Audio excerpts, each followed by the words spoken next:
Okay, well, we're honored to have you here with us today and every day. Thank you. You know, it is really cool, though, to have, this is We Back Pat week, and of course we celebrate her, every day that we ever play the game of basketball, but because of what she's done for our game, and it's just really special that we have you as an administrator on our campus promoting women's sports, and just your background in women's basketball is really special. And so we wanted to grab you for a few minutes and talk about your history with Coach Pat Summit and the Tennessee Lady Vol program. So if you're ready, we're going to get started. I'm ready, and thank you for having me. I'm honored to do this. This is special. Well, great. Well, we're honored to learn from you. Okay, so how did we first meet Coach Summit? Okay, so I'll get something out of the way first. I have an identical twin brother, so when I talk about Tom, that's who I'm speaking about, is my identical twin. Grew up in a little town called Seymour, Tennessee, just outside of Knoxville, and there we get up on Sunday mornings, go to church, and we sat toward the back of the church. But there was this couple that would come in after or right around the first hymn of church, and they would sit behind us in the back row. And I can remember Mom and Dad talking to this couple, and and people would come up and talk to them, and it was Pat. It was Pat and RB, and we just built this relationship at church, and lived down the road from us, and it was just very organic. And then when they won the national championship in '87, I can remember the church had a reception for Pat, and so this is April, and Pat just asks my mom if my brother and I would be willing to work basketball camps that summer and make a little money. And have they ever done anything like that before? And Tom and I are 12 years old, and Mom goes, absolutely, and just throws us in there. And that's how it all got started. And Mom dropped us off at camp, and we stayed the night on campus and for 2 weeks, and worked back-to-back weeks of basketball camp, and made a little extra money, and we're exhausted. But that's how we all met. Yeah, wow, that's special. Camps back then were so big, and she had one of the largest camps, the largest camp, in the country, and it's how a lot of us used to meet each other in coaching. And tell us about some of your camp experiences. Well, okay, so one of the things that we would do at camp is on Thursday night, we would have a talent show. And I can remember my brother and I did a rendition of Beastie Boys' Fight for Your Right to Party, lip syncing, and that was pretty awesome. So we were known as the Beastie Brothers for a little bit. Not the Beastie Boys, the Beastie Brothers for a little bit. That was always a fun thing, the talent show. Mickey DeMoss would usually get in on the act, and it was a lot of fun, a lot of work.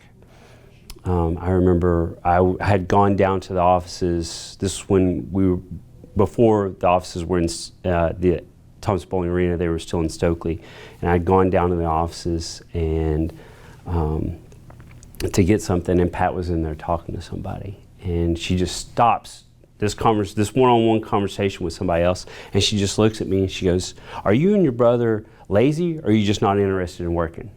And I just here I am, I'm 12 years old, and I just froze. No, we're not lazy. Then I better see some more work out of you. And that was it. And then she just went right back to her conversation. And you kind of get that reprimand, that admonishment, and you immediately go back to work. And okay, you're evaluating yourself, even at that young age. What have I not done, or what have I done? You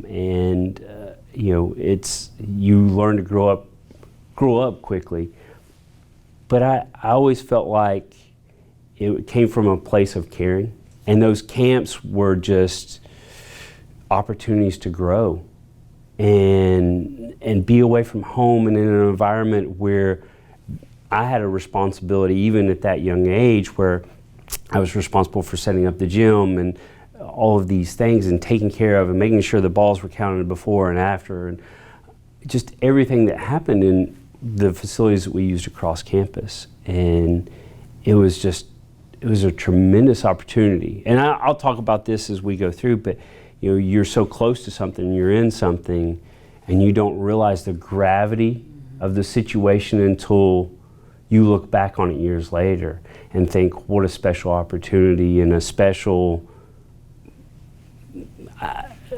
circumstance to be in and be around these groups of people, because you and I know people through I worked camp with that you've coached with for years, and it's funny how we all know the same people. Yeah, it's a small world. You know, it's really neat to think at 12 years old, one of the most dominant leaders in, you know, all of sports really, you know, even at that time, saw something in you that was special. You know, I mean, she saw somebody, you know, who had some, you know, because you know the old saying, if she didn't see anything in you, she probably would not have, she wouldn't have asked you, but you know, to be involved in her program, and then she probably wouldn't have pointed anything out to you to drive you and motivate you and inspire you. And you know, so you know, if you look back on that, that's a really profound thing. I mean, you know, at 12 years old, she saw something special in you, you know, in your character and in your work ethic, and something in you. Yeah. And I'm not sitting here today.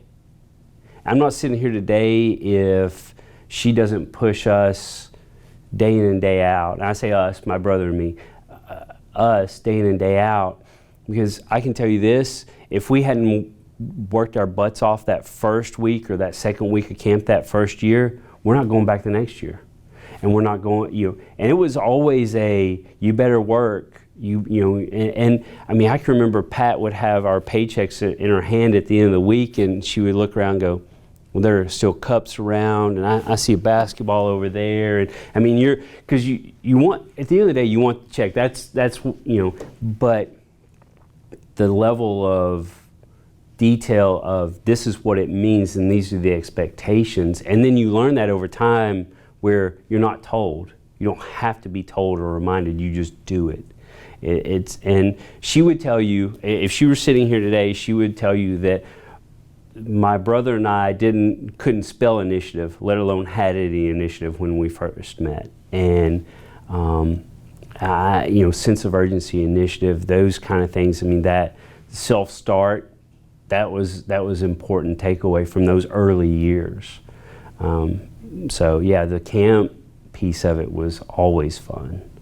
It was fun, it was tiring, but yeah, that was a great start.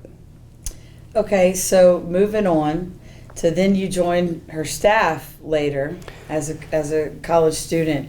Tell me what was your first practice like? Like, you know, even leading up to it, or you know, just the excitement of you're on the floor with Pat Summit.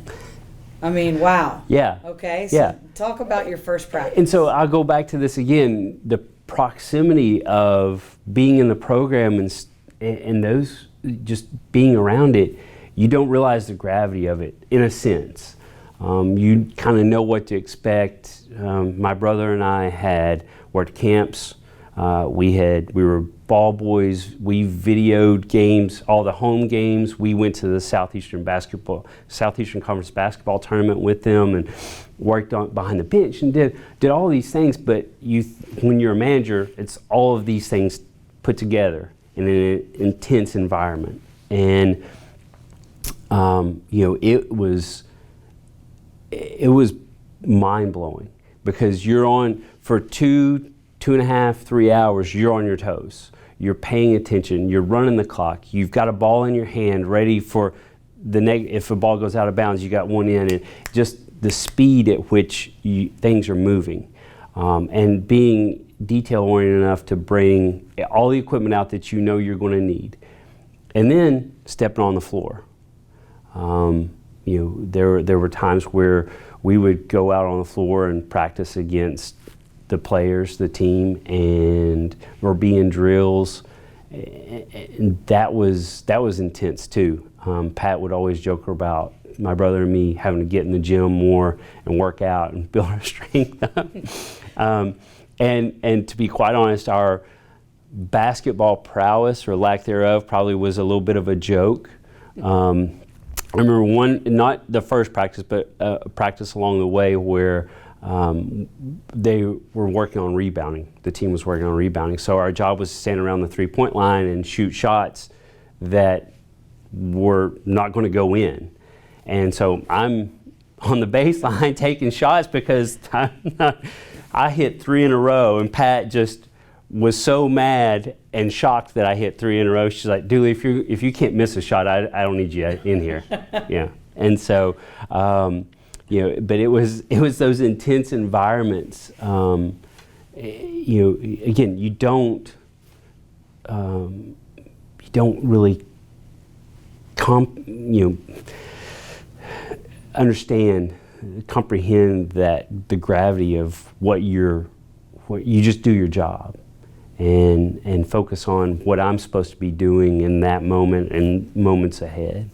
And so it was looking back, it's awe-inspiring because I can remember that first practice and thinking, this is really cool. But man, I'm going to be tired after this because I've been focused as a manager.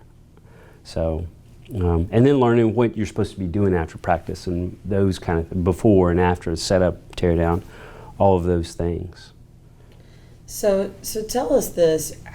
We know that she had a staff, including yourself, that stayed for long periods of time, right? I mean, if you look at the scope of women's basketball, she probably had staff members stay longer than most. Obviously she had so much success, and that plays a big part. But I would love to hear from you. What did she do that's different than others? Treating her staff members and her, the people in her program. How did she treat them? How did she empower and inspire them, for some of those guys, including yourself, to stay with her and get excited, to work for her program and help her program continue to have the incredible success that it did? I think one of the things that she talked about regularly was you surround yourself with good people. You win with people. And I believe that. You hire people that are smarter than you and get out of their way and let them do their job. And I think to be in that leadership role and empower her staff to make decisions in real time, give her input. She was very receptive to input. I can remember walking into her office to hand her something or talk to her for a second ask her a question, and she would ask me a question about, what do you think about this defense? How did you think our press breaker looked? And she's asking me. I'm as a manager, and I gave my opinion. Now, whether that amounted to a hill of beans or not, I don't know. But the fact that she asked me was, I would walk out of her office, go, wow. And so I think she was so open to input, and she was welcoming to it and acknowledging that, and she says it in her books and her definite dozen, you can't always be the smartest person in the room, but you can be the most competitive. And I think there's something about that, something to step back and say, I don't have to be the smartest person in this room, but nobody's going to outcompete me. That's a drive, that's an inner drive. And so I think she instilled in her staff that opportunity to grow in whatever areas they wanted to grow in. To give that input and to be part of something bigger than just themselves was always special. And I think she also validated. She was very good at validating people's what they brought to the program. Compliments, I mean, compliments weren't handed out like candy or anything, but when you got that compliment, it meant so much. Mm-hmm. It just meant so much. And then there were times I can remember she would say something like, I can't believe you've messed up or done something wrong. She goes, I was just bragging on how good you were doing with X, whatever it was. And you have this huge letdown moment, and but it continues, spurs you on, if you will.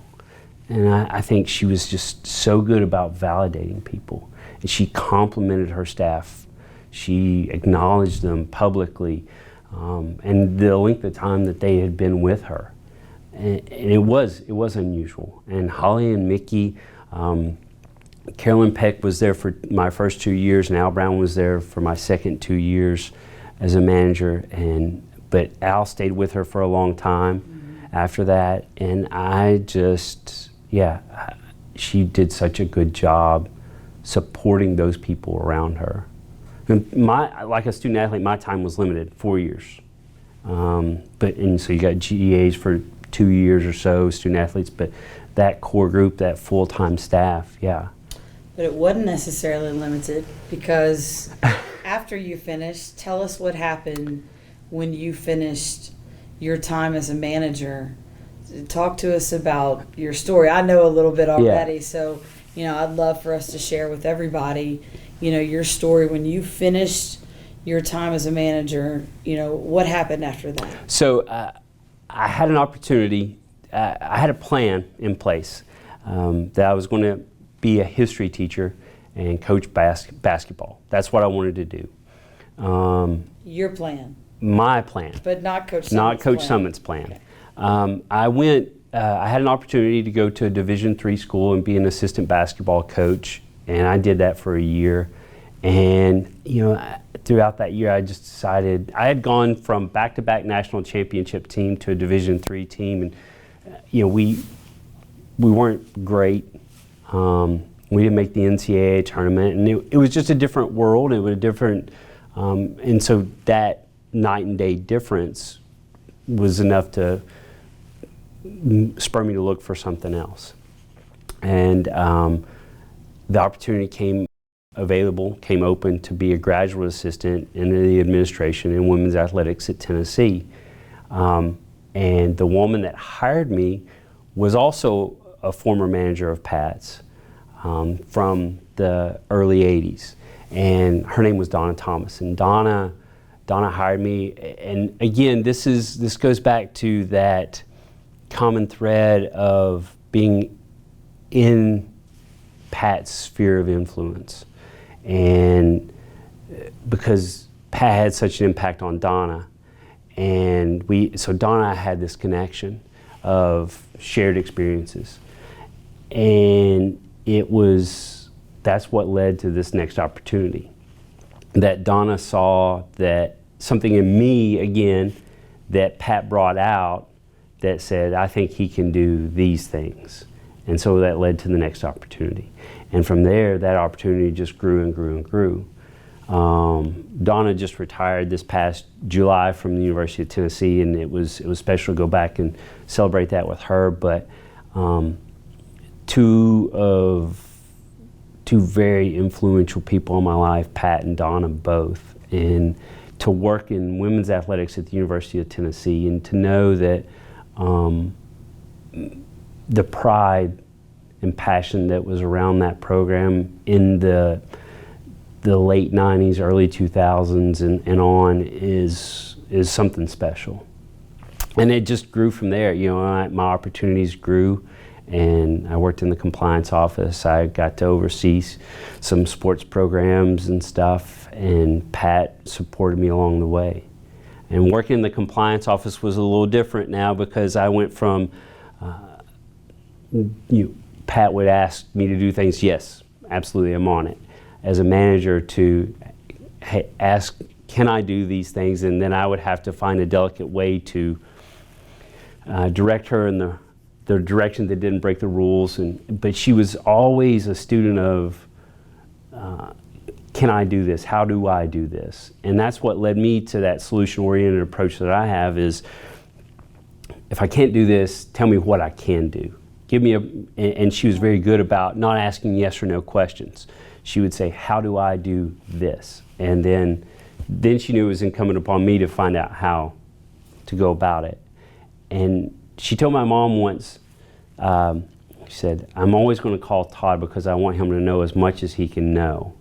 And so she intentionally would call me, not other people in the compliance staff, because she wanted me to learn or have the opportunity to learn. And so, you know, that was a fun time. Yeah, wow, it's an incredible compliment. So if you could describe Coach Summit in one word, what would it be? Intense. Well, yeah. That may be the obvious. You know, she was very fun-loving and generous. I'll say generous. And generous with her time, generous with her knowledge, generous with her love of people, generous with everything that she had, because I think when she grew up, they didn't have a whole lot. And so the things that she was able to achieve, she wanted to share those with people, and that was important to her. She was a phenomenal cook. I mean, I to this day rave about her creamed corn. Nobody's ever matched it. Not my mom, no one. And to watch her make it, and to watch her mom, Pat's mom, make it, it was a lot of fun. And I have had many an opportunity to have dinner at her house with just she and her family, and it was, she was very generous. So when you and Coach Summit had one-on-one time together, whether it was, at her home or, on the floor or in her office or just, in the office area in general, like, what was it that you have taken away after all these years? And I don't mean all these years. I'm not trying to age you. No, it's all right. What can you remember from your one-on-one time with her? Just any conversation that was so impactful. My freshman year, and I think, so I'll start with to try to answer your question and then tell the story. Never let anyone never give anybody room to question your commitment to what you're doing. And I learned that through Pat, because there were times where she would question my commitment to the program. My freshman year, we're in the NCAA basketball tournament. We're getting ready to play Clemson, and in the second round at home, and she pulls me in her office in the locker room, and it's just Pat and me, and we're sitting like this. And she said, I understand that we're not taking you on, if we advance to the Sweet 16, you're not going because you have restricted travel parties in the NCAA tournament. And she said, but I understand that you're going to go see your girlfriend for spring break instead of riding with people to Fayetteville, Arkansas for the next round to be there with the team. I said, yeah, that was my plan. And I caught it. Oh. I caught it. Pat you were either all in or you weren't. You had both feet right here, or you didn't. And when she questioned my commitment, that's all I needed to hear. Now, I was really upset. I was quite emotional with that. I didn't let her see me get emotional, but I was pretty emotional. And but what I took away from that was she questioned my commitment minutes before she spoke. She's going out to coach, and I'm talking 10 minutes before tip-off, to coach the basketball team. It bothered her enough that she pulled me in and said, tell me why you're not doing this. And I went, I went to Fayetteville, and never regretted that choice.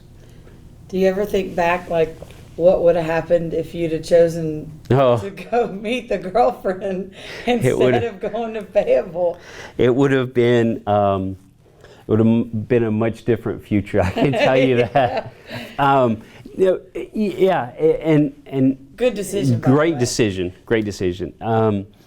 There's never a part of me that ever regretted going to that tournament.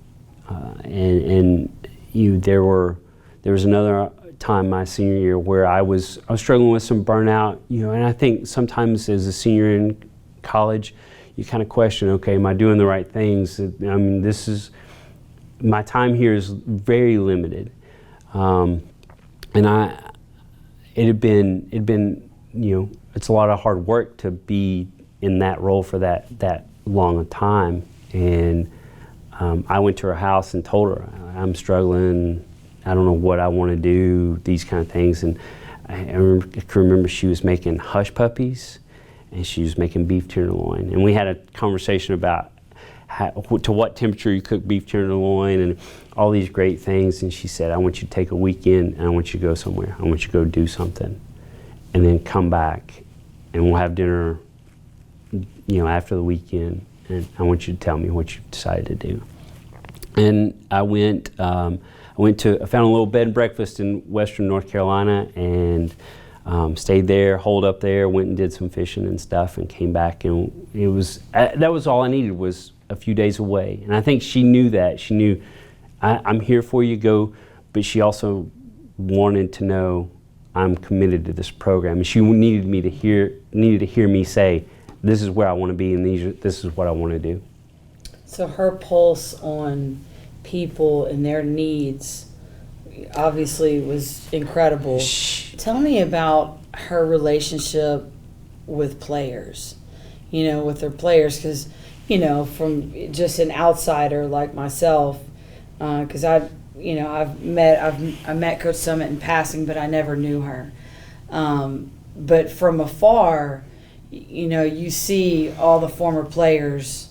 You see that this relationship that looks so special. So talk to us about, how that relationship was with her players. She did a great job of reading people and understanding what their needs were at that time.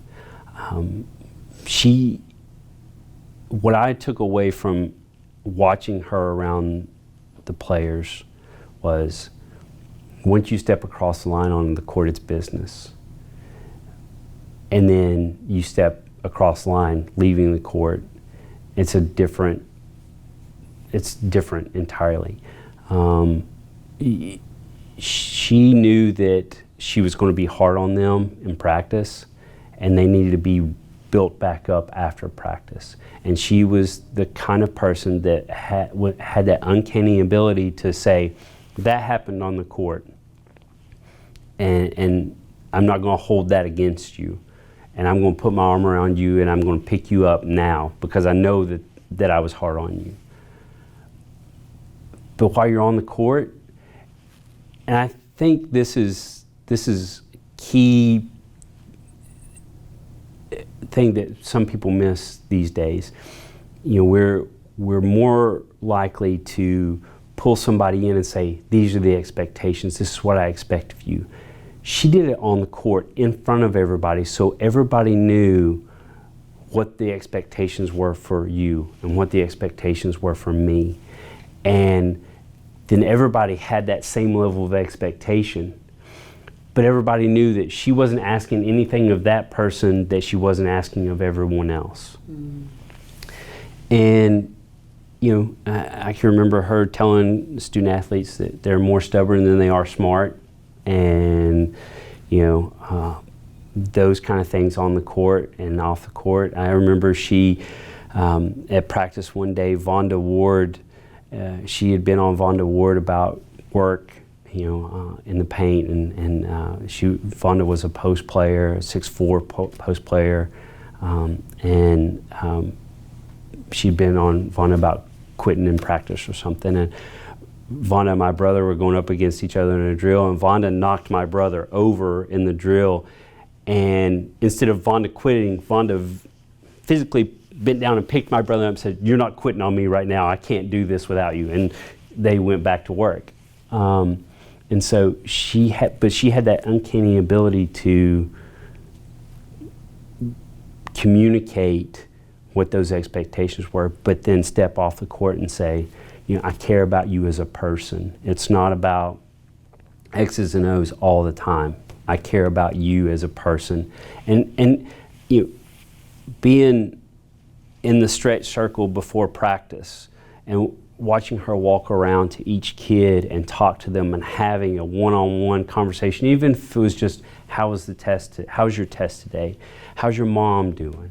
And they all knew that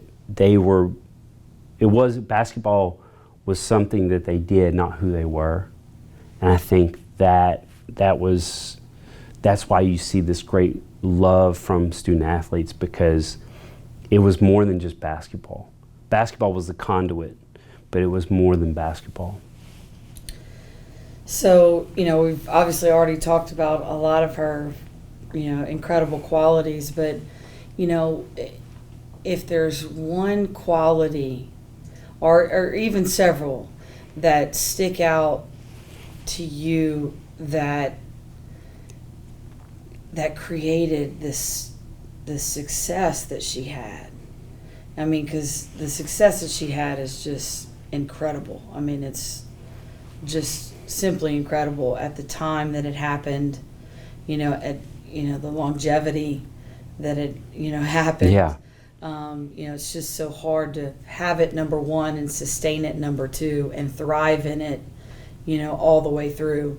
But what would you say, just for advice for, our student athletes and coaches today, what were those qualities that made her such a success? Yeah, there are a number of things I can point to, and I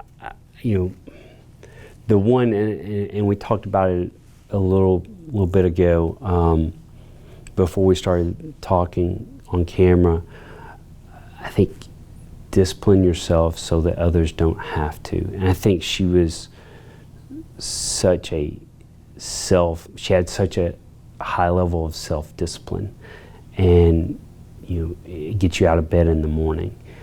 Self-discipline gets you where you need to be on time or early. All of those things, and she not only expected it, she demonstrated it. And so you have an opportunity every day to decide if you're going to exercise self-discipline or not. And I think she did that day in and day out. And so that drive, that passion, that self-discipline really pushed her forward, in my opinion. There are probably innumerable other things that pushed her, that allowed her to reach that level of success. But I think self-discipline is among the highest. And I think everything, again, you channel that self-discipline, and everything else kind of falls into place. So tell us, like most of us from the outside only saw, obviously what was on TV or what's been shown on 30 for 30s or whatever else, but like, how did she truly celebrate success or celebrate? Let's just break it down to just a win. Yeah. Like, you won the game, buzzer went off, y'all played well. How did she celebrate it? Did she celebrate it? She did, but she was on to the next thing. And it was, I never walked into an arena, a gym, anywhere where I didn't expect us to win. And that was something that just came with being in the program, and it was understood, we're going to win. There's no question about it. there's no room for failure. And so she handled the successes like with grace, and she handled it like she expected to win. And so when you expect to win, you just say, yeah, okay, what's next? Now what? Now we're on to the next game. Now we're on to the next practice. Like a humble given. Absolutely, a humble given. Yes, that's a great way to put it. And I think, that's, yeah, you would celebrate and have, it's a different atmosphere obviously after a win versus a loss, but it was also expected. And now the national championship games and the wins at those levels, absolutely, those were celebrated, and they should be. Those are high level achievements. And conference championships, national championships. I can remember walking into her back when we had VCRs and VHS tapes to watch film. I can remember going into her room after the national championship game in Charlotte and to get the VCRs and pack them back up and still being on this high of, wow, I can't believe that just happened. And I said, Pat, I don't congratulate. She just came over and hugged me and kissed me on the cheek. She goes, it's really special, isn't it? It's really an awesome feeling. And those kind of that's how she celebrated. She derived her joy from other people's joy. Yeah, that's special.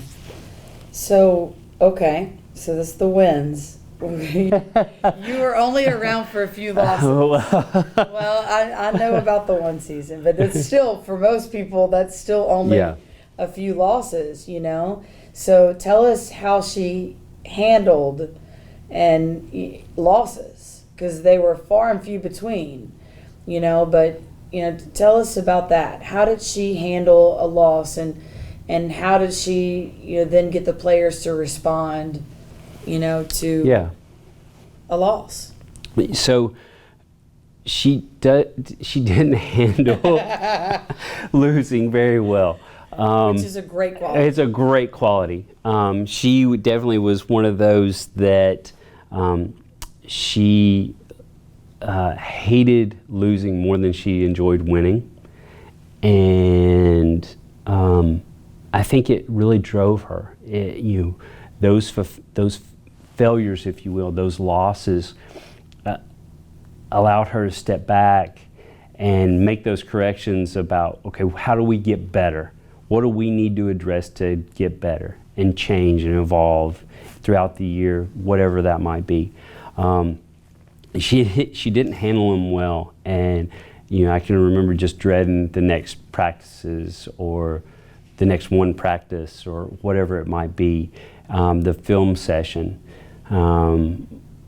Whatever was next for everybody to get back together and in the same room or on the court, especially on the road, because man, you're all kind of together and you can't get away from each other very well, and so she just, I think she was able to understand how to apply the pressure properly and get the players to realize that we're going to get better, and these are the things that we've got to get better on. And again, in the situation of all being in a group and saying, you didn't do this, we asked you to execute this part of the game plan and you didn't do it.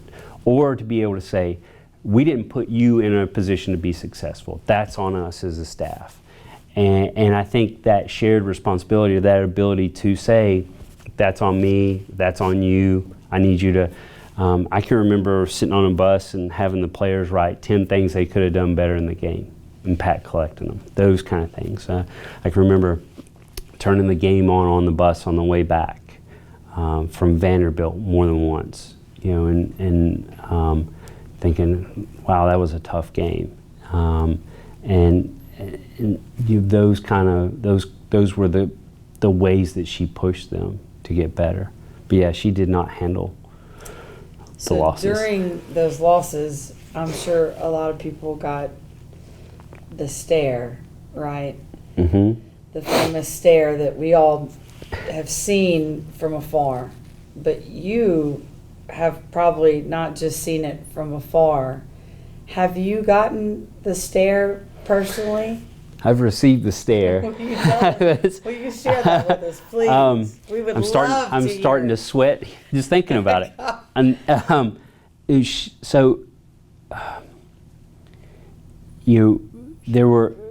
remember being late for a morning workout. It was not a good situation, and let's just to put it on a fine point, I had a stomach bug and I was running late, and the sun wasn't even up, and I'm supposed to be at the track writing times down for a track workout for the players. And my dorm, my residence hall, I was in an on-campus apartment. I was kind of catty corner to the track, so I come out the front door and I'm walking, and I get to the edge of the track, and before I can get to the grass on the infield of the track, Pat has met me. Now everybody else is on the opposite side of the track, and I mean, I wanted to crawl in a hole, and I mean, she's shooting lasers out of her eyes, and those blue eyes are just, yeah. And so we had a little discussion about why I was late and how I should never be late again, and the things I could do to avoid being late again. And so, that was yeah. I can remember in practice, not being prepared, not paying attention, or the buzzer going off or something, and man, you kind of get the stare. And those things don't happen twice. Once you get the stare, you correct yourself. Yeah, right? those mistakes don't happen again. You're not able to repeat those mistakes. Okay, so on the flip side, tell us a funny story. Like, there's this funny side, right? Yeah. Wasn't she a jokester? Oh yeah. Wasn't there a really fun? I mean, I know from some friends, I've heard some really great stories, but you lived right there in the thick of, of her surroundings. So, go ahead and tell us a funny story about Coach Summit. So, I'll give you two, a quick one. My freshman or sophomore year, it's our first practice back after Christmas, right? And so we go in, we're playing, and I get an elbow to the nose. And it just so happened our pastor was there at practice that night. And so my brother and I are there, and he's got to stay, but I think my nose is broken. And so I talked, the trainer's looking and was like, yeah, you might have a broken nose. And so our pastor takes me to the hospital, and I've got a broken nose. Pat never stopped practice. She didn't even realize I was gone. And so I'm at home a little bit later in the evening, and the phone rings. This is back before cell phones, so the house phone rings, and mom answers it, somebody answers it, and I go in and Todd, it's Pat, she wants to talk to you. So I go in, and she goes, hey, I just wanted to call and check on you. And before she can finish the sentence, she's laughing. And she goes, I really don't mean to laugh at you, but it's just so dang funny that you got your nose broken in practice. And so, because it was funny. At that point, it wasn't a serious issue. Whoop-de-doo, I got my nose broken in practice, right? And she was laughing herself, but she goes, I didn't even know you were gone.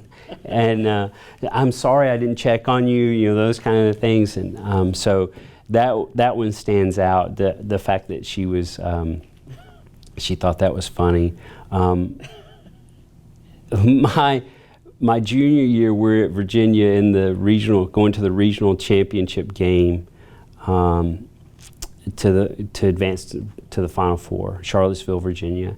And I had pulled a prank on our female counterpart managers. I'd left them a wake-up call at 4 in the morning or 4:30 in the morning, just as a joke. And they got the phone call, and then they couldn't go back to sleep. So they were razzing me about that.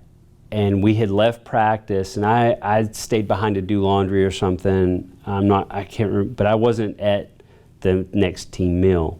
And so they were laughing about these two, Kelly and Sarah. They were laughing about how this wake-up call, and Pat overheard them. And Pat convinced them to hide Shamiqua Holesclaw's jersey and set me up to put the uniforms out for the next day and get everything ready. And then for me to be the one to realize that we had left Shamiqua Holesclaw's jersey in Knoxville. That was their job. She set them up to do this.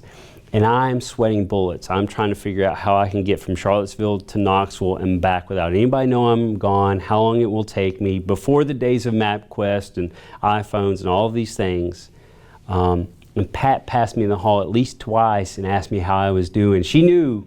And then, and I'm sweating bullets because I have forgotten Shamiqua's jersey. And when she told them, she said, hide a jersey and let him be the one who finds out about it. She goes, and don't just hide anybody's, hide Shamiqua's. That was her idea. That was all her idea. It's not the good jersey. So yeah, she was a great jokester. She had a phenomenal sense of humor. So when did they tell you? We gotta know. They told me, they let me stew on it for about 4 or 5 hours. And I think they told me before I got in the car, my mom and dad were at the tournament, so I had access to a vehicle. So before I had keys in my hand, I was walking out the door to go to Knoxville.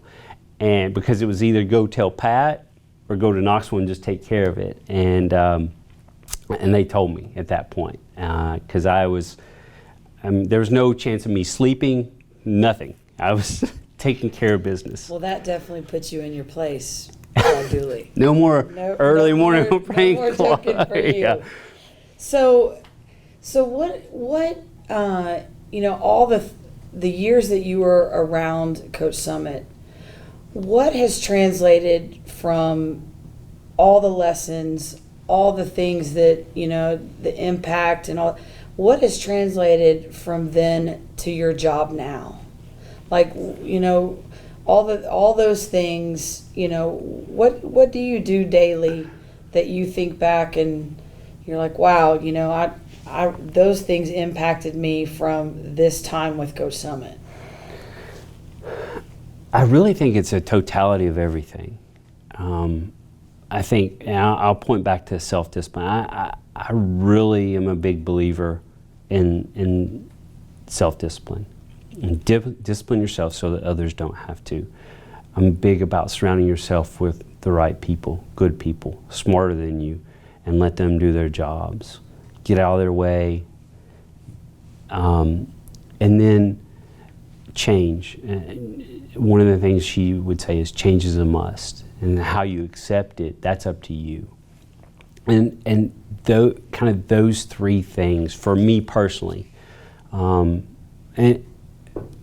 then one of the things that I learned from her was how to accept responsibility and be accountable and stand up and say, that one's on me.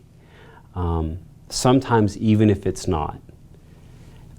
And you take responsibility for the actions of those that you oversee, because that's my fault for not either explaining or giving them the tools to succeed. That's on me. And I think all of those things on a daily basis, I tap into those some way, somehow. One of those things, all of them, and it's not something that I think about just in the forefront of my mind. It's a reaction.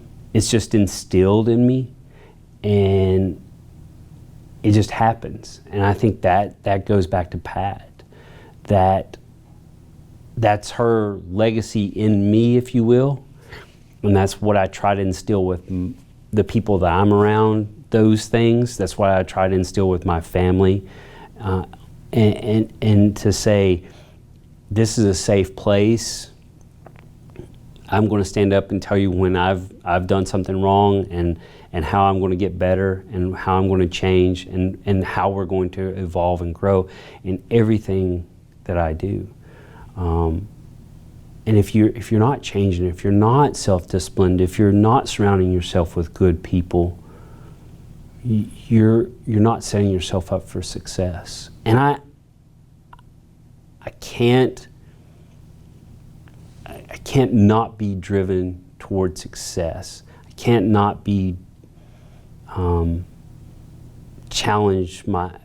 go without a day without challenging myself in some way, shape, or form, how to get better. Because if you can't evolve, you're going to be stagnant, and that status quo is not the way to go through life. And I remember distinctly a 60 Minutes interview with her, and the first question was, what drives you? And her question was her answer was by asking another question.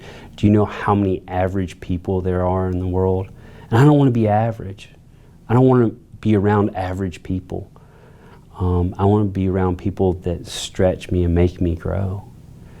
And all of those things, all of these experiences just drive me every day. That's what it pushes me to be better, and that's what I expect of others as well.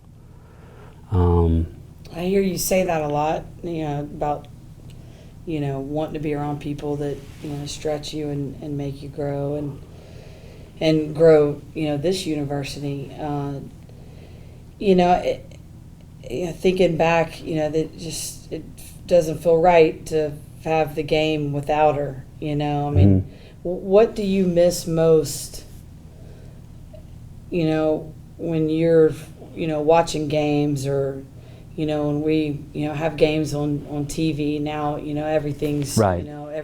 Every for sure in the SEC, everything's on, TV. Everything in our league just about is on TV. What do you miss most, not seeing her on the sidelines? I think I miss watching her coach. I miss watching her on the sidelines. I miss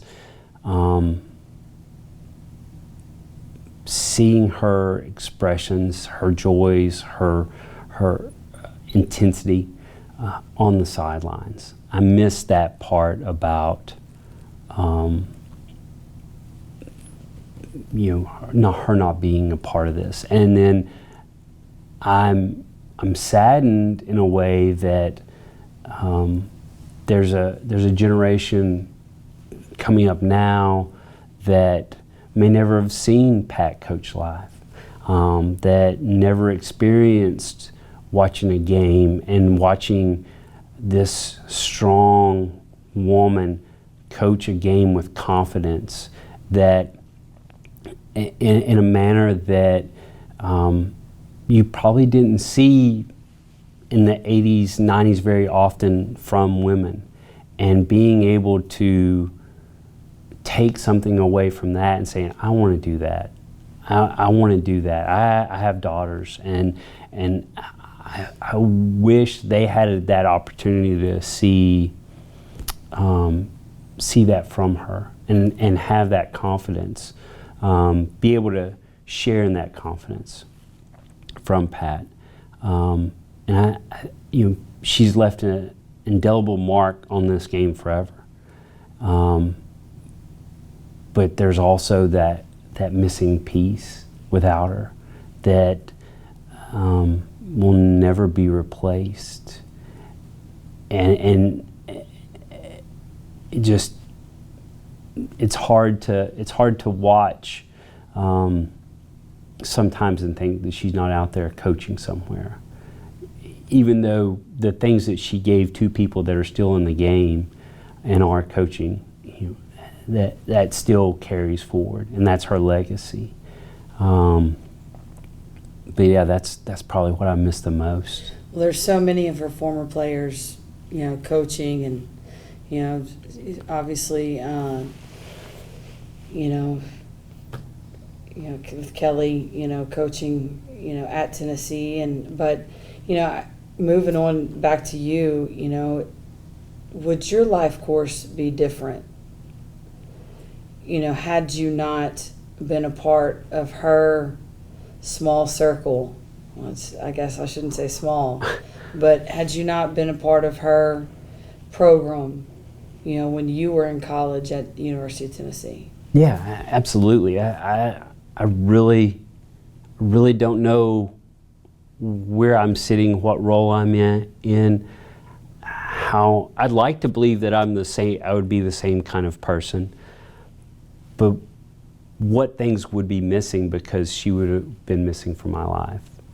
And I don't know. I don't think I want to know. This is, you know, the mark that she's left on me have led me, everything, going back to that day in church where she asked my mom, could my brother and I work basketball camps, I mean, has led to here. I had an 8th grade teacher that when I was going to be a teacher, I would go back and substitute teach for him in college, my senior year of college, when I could.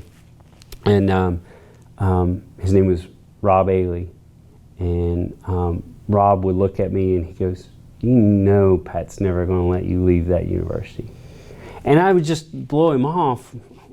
Mr. Ailey, I appreciate it, but you know, I'm going to be a teacher. I'm telling you, I'm going to coach basketball, I'm going to be a teacher. And he would just look at me. She's never going to let you, you know, and he was right in so many different ways, and still to this day, that experience, those things carry forward with, I've never really left. And she's never really left me.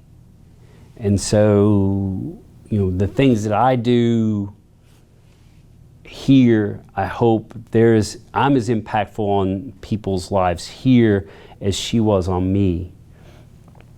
If I'm half as impactful, I'd be thrilled.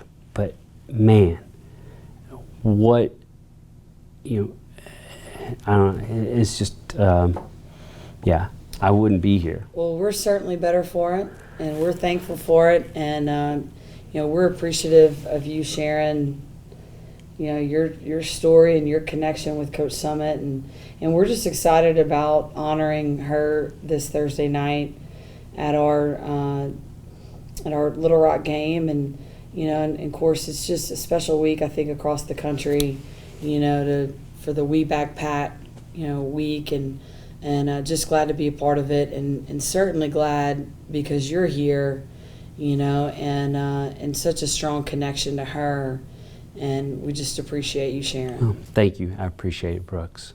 Thank you.